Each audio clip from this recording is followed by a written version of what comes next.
NP study YouTube channel पर आपका स्वागत है। मैं दीपक कुमार। अगर आप पीएनएसटी की प्रिपरेशन कर रहे हैं और नेक्स्ट टाइम अगर आप एग्जामिनेशन को क्लियर करना चाहते हैं, ये दो चीज़ें ज़रूर याद रखिए। ये दो चीज़ें बहुत ही प्रैक्टिकल मैं आपको समझाने जा रहा हूँ। ये आपकी प्रिपरेशन से डायरेक्टली कनेक्टेड है और हम अपने सारे के सारे जो लाइव स्टूडेंट रहते हैं, हमारी लाइव क्लास से जुड़े हुए स्टूडेंट रहते हैं, उनको भी इसी प्रकार की गाइडलाइंस दे रहे हैं। तो अगर आप इस पर्टिकुलर यूट्यूब चैनल पर नए हैं तो चैनल को सब्सक्राइब कर लीजिए, बेल आइकन को प्रेस कर लीजिए। मैक्सिमम स्टूडेंट जो पीएनएसटी के एग्जामिनेशन में पिछले बार रिजेक्ट हुए, उन लोगों से बात करने के बाद जो गलतियां पकड़ में आती है, तो मैक्सिमम दो लेवल पर स्टूडेंट गलती करते हैं और उस गलती को सुधारने का तरीका क्या है। और तरीका भी केवल बातों में नहीं, प्रैक्टिकली आपको फॉलो करना पड़ेगा और इस चीज़ को अडॉप्ट करने के लिए, समझने के लिए कम से कम आपको एक सप्ताह का समय देना पड़ेगा। और इन दो चीज़ों को अगर आपको फॉलो करते हैं, टाइम टू टाइम अगर आप फॉलो करते हैं या 6 महीने पहले इस चीज़ की प्लानिंग पर उतर जाते हैं, तो आप दूसरे स्टूडेंट से प्रिपरेशन में एटलीस्ट थोड़े से अलग हो जाएंगे और आपकी प्रिपरेशन आसान हो जाएगी, या यूं कहें कि आपकी प्रिपरेशन एक राइट डायरेक्शन में आ सकती है। कौन कौन सी चीज़ें? सबसे पहली चीज़ आपका एक टाइम टेबल।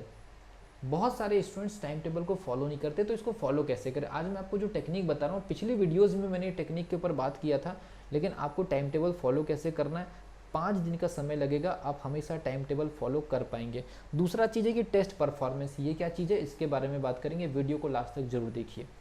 सबसे पहली चीज़, आपसे अगर टाइम टेबल फॉलो नहीं हो रहा है तो मैं आपको बेसिक मेथड बता दे रहा हूँ। आपको क्या काम करना है, 150 दिन का बेसिक प्लान आपको बना लेना है। सीधे सीधे 150 दिन का बेसिक प्लान आपको बना लेना है।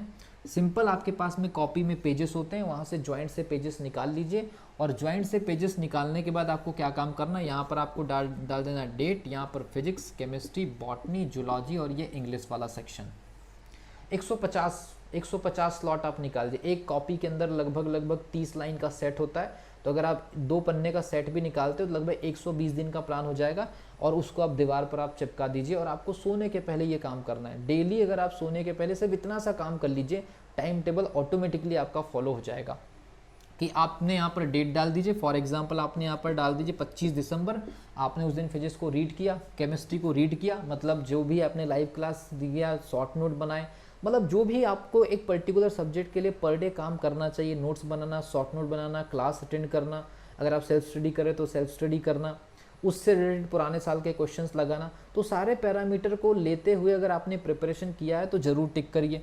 बॉटनी आपने पढ़ा, जूलॉजी आपने पढ़ा, इंग्लिश आपने पढ़ा, और ये काम आपको सोने के पहले जस्ट 1 मिनट के अंदर कर लेना। अगले दिन अगर मान लीजिए, मैं आपको पूरे 150 दिन का नहीं बता रहा हूँ, केवल एक एग्जाम्पल दे रहा हूँ, तो आप अगले दिन अगर मान लीजिए आपने पढ़ा, केमिस्ट्री नहीं पढ़ा भाई, किसी वजह से केमिस्ट्री आपकी नहीं हुई स्टडी, मान लीजिए बॉटनी नहीं पढ़ पाए, जूलॉजी आपने पढ़ ली, इंग्लिश पढ़ लिए, नेक्स्ट डे अगर मान लीजिए आपने जिसको पढ़ लिए ये नहीं पढ़ पाए, ये पढ़ लिए, ये पढ़ लिए, तो जैसे जैसे ये क्रॉस आपके सामने दीवार पर लगा होगा, जैसे जैसे ये क्रॉस आप देखते जाएंगे, वैसे वैसे आपको खुद एक दिमाग में पिंच करेगा कि एक्चुअल में आप ये पर्टिकुलर सब्जेक्ट या केमिस्ट्री या कोई भी सब्जेक्ट आप पढ़ क्यों नहीं पा रहे हैं। तो जैसे आप टाइम टेबल को आप देखेंगे तो आपको पता लगेगा उस पर्टिकुलर टाइमिंग में उस सब्जेक्ट को आप क्यों नहीं पढ़ पा रहे थे, कारण आपके सामने आ जाएगा और फिर उस कारण को आप एलिमिनेट करिए। और इस ब्लॉक को जितना ज़्यादा हो सकता है टिक होना चाहिए, लेकिन इसमें सबसे ज़्यादा ज़रूरी चीज़ है ईमानदारी। अगर आप मान लीजिए झूठ को लेकर के या अपने आप को संतुष्टि देने के लिए सारे टिक कर रहे हैं, तो आप बहुत बड़े प्रॉब्लम में अपने आप को खुद डाल रहे हैं। तो आप ईमानदारी को लेकर के ईमानदारी से पूरी तरह से टिक करिए। टाइम टेबल फॉलो करने का इससे बेहतर कोई तरीका नहीं हो सकता, टाइम टेबल फॉलो करिए। दूसरा सबसे बड़ा चीज़, टेस्ट। स्टूडेंट टेस्ट तो देते हैं लेकिन टेस्ट की परफॉर्मेंस का आकलन नहीं करते और इसी वजह से फाइनल एग्जामिनेशन में उनका स्कोर कहीं 2-4 नंबर कम रह जाता है। प्रिपरेशन करने के बाद भी टेस्ट का अगर आपने आकलन नहीं किया तो आप अपनी प्रिपरेशन को सही तरीके से नहीं जांच रहे हैं। जैसे कि हम अपनी टेस्ट सीरीज स्टार्ट करें जनवरी फर्स्ट वीक से, तो वहाँ पर हमारे टेस्ट 20 राउंड के होंगे, तो हमारे जो स्टूडेंट को हम कैसे गाइडलाइन देंगे अभी हम बता दे रहे हैं। तो मान लीजिए कि आपके 20 राउंड के टेस्ट होंगे, तो आपने T1, T2, T3, T4, T5, T6 इस प्रकार से आपने टेस्ट का एक एक्स अक्ष पे लगा दिया, वाई अक्ष पे आपने मार्किंग रख दी 60, यहाँ पर रख दी 70, यहाँ पर रख दी आपने 80, यहाँ पर आपने 90, यहाँ पर आपने रख दी 110, जो कुछ भी मार्किंग होगी। और पहले टेस्ट में जो कुछ भी मार्किंग आया उसको आप मिला लीजिए, दूसरे टेस्ट में जो कुछ भी मार्किंग आया। इससे क्या होगा, आपको पता चलेगा कि आपका ग्राफ ऊपर उठ रहा है या नहीं उठ रहा है। हो सकता है कि अगले टेस्ट में आपके फिर से 60 नंबर आ गए, फिर आपके 70 नंबर आ गए, फिर आपके 60 नंबर आ गए। इस प्रकार से आपका ग्राफ कभी ऊपर कभी नीचे जा रहा है। आपका ग्राफ इस प्रकार से कभी ऊपर कभी नीचे जा रहा है, इसका मतलब है कि आपकी प्रिपरेशन ठीक तरीके से नहीं चल रही है। कुछ यूनिट में आपकी पकड़ है, कुछ यूनिट में आपकी पकड़ नहीं है। आपका ग्राफ जबकि इस प्रकार से जाना चाहिए, इस प्रकार से जाना चाहिए। अगर इस प्रकार से आपका ग्राफ अगर ऊपर जा रहा है तो आपकी प्रिपरेशन बहुत अच्छी चल रही है और आप एक सिलेक्शन जोन के स्टूडेंट बन सकते हैं। तो एक तो टाइम टेबल फॉलो करने का एक तरीका मैंने आपको बता दिया, और टेस्ट परफॉर्मेंस का रिकॉर्ड आपको खुद मेंटेन करना चाहिए।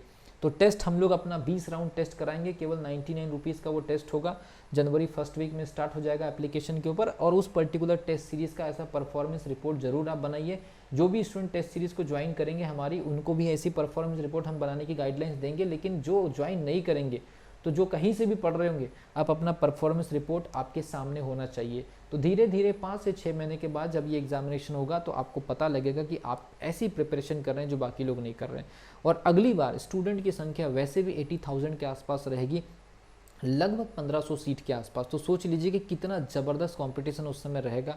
तो उस ज़बरदस्त कंपटीशन से बचने के लिए आपको अभी से छोटी छोटी स्ट्रांग पॉइंट को अपने अंदर लेकर आना है और अपनी हैबिट में डालना है, ताकि आप लोगों को नेक्स्ट टाइम जो है बार बार एग्जामिनेशन की प्रिपरेशन करते रहने वाली इस प्रॉब्लम से अगर बाहर आना है तो कुछ चीज़ें आपको बहुत प्रैक्टिकली फॉलो करनी पड़ेगी। अगर ये वीडियो आपको अच्छी लगती है और किसी प्रकार की एक्सपेक्टेशन आप रखते हैं इस पर्टिकुलर यूट्यूब चैनल से, तो आप ज़रूर कमेंट सेक्शन में लिखिए। इस पर्टिकुलर यूट्यूब चैनल पर केमिस्ट्री के, फिजिकल केमिस्ट्री के न्यूमेरिकल की सीरीज़ में बेसिक से स्टार्ट करने वाला हूँ, और जो फिजिक्स विथ दीपक कुमार वाला जो चैनल है, वहाँ पर हम फिजिक्स नीट के परसेप्शन से भी स्टार्ट करने वाले हैं। तो जो स्टूडेंट हमसे फिजिक्स में लाइव क्लासेस नहीं लेते हैं 499 वाली, उनका एटलीस्ट कुछ तो फ़ायदा हो जाएगा उस पर्टिकुलर चैनल से। और जो स्टूडेंट लाइव क्लास ले रहे हैं उनको बिल्कुल सीक्वेंस के साथ फिजिक्स हम दे रहे हैं, केमिस्ट्री दे रहे हैं, बॉटनी दे रहे हैं, जूलॉजी दे रहे हैं, इंग्लिश दे रहे हैं। तो वो पैकेज में, और बहुत सारी फैसिलिटीज़ हम दे रहे हैं कि पैकेज में भी आप कोर्स ज्वाइन कर सकते हैं, नॉन पैकेज में भी ज्वाइन कर सकते हैं, इंडिविजुअल सब्जेक्ट भी आप परचेस कर सकते हैं। उसकी अगर आपको इन्फॉर्मेशन चाहिए तो वो भी मैं आपको दे दूंगा यूट्यूब पर आकर के। मिलता हूँ अगले वीडियो में, तब तक के लिए wish you all the best.